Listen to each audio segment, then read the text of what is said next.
Hey, Thomas Armstead's tribe, Thomas Armstead here.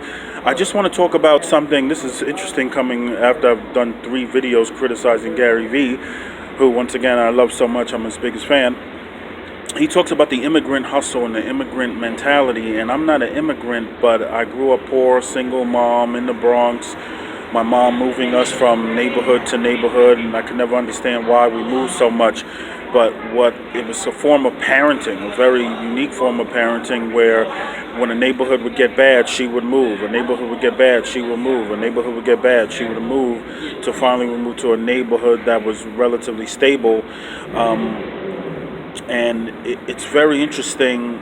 Part of the hip hop ethos is that hustle, that belief that you could create something that could rock the world, that belief that you could do anything, that you could become like, Puff Daddy, who had a single mom household. I think, if I'm correct, Puff Daddy's father was involved with crime and got killed in Central Park. I don't know the details, but very, very, very tough beginnings. And it's akin to what Gary Vee talks about a lot, with that immigrant hustle, that desire for your children to have more, and we could talk about democracy and education and how oppression manifests with the educational school system, and how hip-hop started. Graffiti artists, they didn't have art classes, so they stole spray cans and markers, and we didn't have music classes, so we used turntables, and we didn't have our own form of poetry, so we invented rap, and we took different forms of dance and created our own form of dance with unique different movements, and called breakdancing, and it created a whole belief and culture and understanding where, it's like people say, what's hip-hop? And say, oh, I can't explain it to you in words, hearkening back to Wittgenstein and the Thomas Armstead Philosophy Club.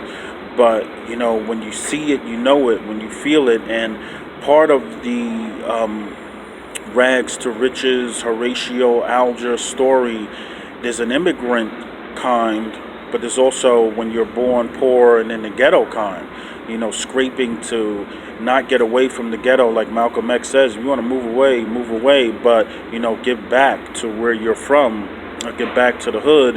And I'm all about that in terms of talking to the youth, starting youth programs, gaining knowledge so I could teach it to others. It's fascinating. One time I was at a Tony Robbins event, and he stood right in front of me and looked at me. And, I was just so in awe of him at the moment.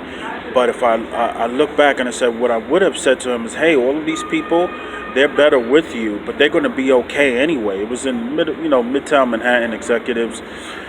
And I said, but the kids in the hood really need you. And I had this vision of being like a Tony Robbins for the hood, a Tony Robbins for anybody, just helping anybody.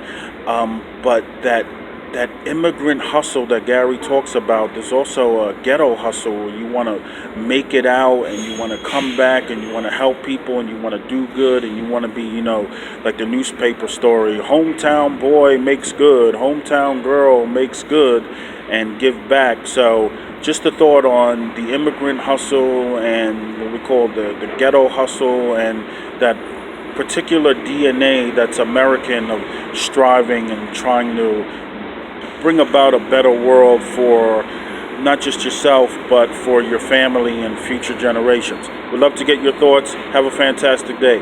Peace, peace, peace, peace, peace.